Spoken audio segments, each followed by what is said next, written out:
Recognizing practice capacity and knowing when to scale and when not to scale. Look at the key metrics and let's go over them.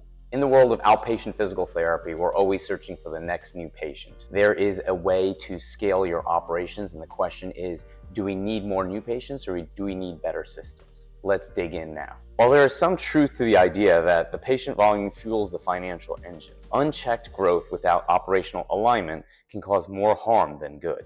The key to scaling sustainably is knowing your practice's capacity and resisting the temptation to take on more than your team can effectively handle. The misconception is more patients equal more profit, and that is not necessarily true. Most healthcare entrepreneurs, especially those in the growth-oriented phase of their business, fall into the trap of assuming that filling up the schedule is always the right move. They operate with a funnel mindset. More new patients at the top means more revenue at the bottom. But that's a simplistic view.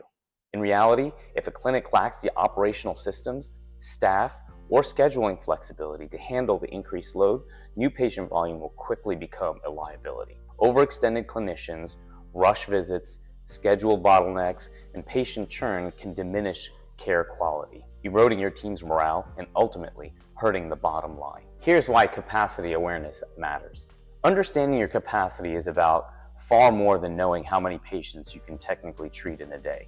It's about matching clinical resources with operational bandwidth to maintain the quality of care and internal stability. When a practice operates at or beyond its true capacity, consequences can occur, including poor patient retention, staff burnout, inconsistent outcomes, lost revenue. As a private practice physical therapist, I've been there where, depending on the season, we get a flux of new patients that are coming to the door. And then there's seasons where we don't get as much. How do we kind of regulate these things, and how do we not take in too many, therefore watering down our quality of care? Here's some signs your practice is at capacity or even beyond it. Constant rescheduling, staff complaints, patients not completing their plans of care. Now take a look at your visit to discharge number. If that visit to discharge number is starting to go down and your eval numbers are going up, it's because your clinicians are feeling that they need to get rid of patients, to take on these new patients. That's not what you want, because then you have patients who are not completing their plans of care that are being discharged too early. Another thing is stagnant or falling patient satisfaction scores, a rise in cancellations and no-shows. I say this often, but it's true. What we want is the ability to have a faucet. We want to turn on the faucet at certain times of the year and increase new patients, and at other times of the year, slow down that faucet to slow down the number of new patients. We're going to go into a little bit more detail about that now. An advanced strategy is to treat patient acquisition like a faucet that you control. When you open it up, you get a lot more new patients. When you slow it down, you get a lot less new patients. Now, why would a practice want that? A practice wants that because certain times of the year, we already have a lot of new patients coming to us. We just don't want to take on too many new patients that we can't service them properly. So that's where marketing and PR come in, and that's where having control over that comes in. Role of data and division-based management. An effective way to manage capacity is by applying a division-based framework, where each department, front desk, clinicians, billing, etc., has clearly defined products and corresponding KPIs. When these divisions are aligned and stats are monitored weekly, inefficiencies become easier to spot and address. For instance, if your front desk is booking evaluations but your clinical team is behind on follow-ups, the problem isn't marketing. You don't have a new patient problem. You have a problem continuing treatments and scheduling follow-ups. Using these data-driven indicators prevents knee-jerk decisions, like hiring another physical therapist prematurely or launching an aggressive marketing push that your current infrastructure can't support. All too often, we as clinicians start to feel like, hey, we're busier, we need to hire a therapist, but we're not looking at data to make those decisions.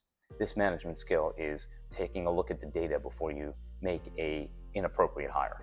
Once again, are you hiring based on what you're actually seeing in the data or what you're feeling in the clinic? Take a look at the data. Now, the closer you are to the clinic, you're going to use the feeling of, hey, we're getting busy at capacity. I would just encourage you to make sure that you're busy enough and that you've been consistently busy enough to hire, not just 1 or 2 weeks, that your therapist, if you're wanting to be 80% productive, they've been at 85 to 90% productive for at least 4 or 6 weeks. Now you're like, okay, now I need to hire, but at least you have data to back that up. Strategic scaling: when and how to increase patient intake. Scaling should always be preceded by system strengthening. Before you take on more patients, consider: are your clinicians hitting production targets comfortably without burnout? Do you have excess scheduling capacity, or are you already rebooking patients weeks out? Is your cancellation no-show rate under control? Now that's a big one. Can your administrative team handle the load without sacrificing responsiveness or accuracy? Are you measuring your clinical KPIs and seeing stable or improving patient outcomes? If you answer yes to the above, your practice may be ready to scale. But scaling doesn't mean adding patients.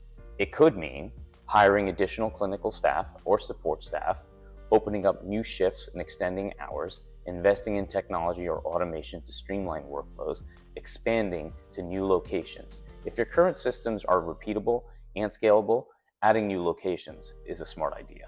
A lot of the clinical owners that I deal with are solo, in the sense that they've started everything on their own efforts and their work, and now they've scaled. So it's very easy for them to be very good at many different aspects of their company. Now, protecting your new staff when they come in. So you have staff members that handle scheduling, you have staff members that handle patient treatments or helping in the office. Protecting their ability and preserving the culture is of the utmost importance, because while you might have the capacity to do everything in your office, your staff does not. So be very concerned and be very understanding of protecting that employee and the culture that you have built. No matter how much demand you generate, remember this: your team and your practice. Stretching your staff thin with unrealistic expectations creates a toxic culture and creates a lot of turnover. This is something you want to avoid by all means. Now, I can tell you from personal experience, from growing a practice from 4 to 5 offices to about 100 across the country, and of course with the key people in place, you do not want to grow too fast. You want to make sure that you have a good, strong foundation before you start adding on clinicians, before you start adding on offices. You have to have policies and procedures in place. You have to have budgets lined up. You have to have your systems in place before you start adding things on, because you can't do it on your own back. You need key people in places to be able to do this, to absorb all the work that's going to be happening. So watching out for your staff is key, and making sure you do things systematically and look at your numbers. Don't add on clinicians before you can financially afford them. Final thoughts: growth with intention. Growth isn't about turning up the volume on new patients. It's about increasing the value of every patient you already serve and then scaling that experience consistently. When you respect your practice's limits and invest in the internal infrastructure first, you gain the right to grow, and do so without sacrificing care or culture. Recognizing and respecting your practice's capacity is a leadership skill. The goal isn't more patients, it's better outcomes, stronger operations, and long-term sustainability. That's how you turn a good practice into a great practice.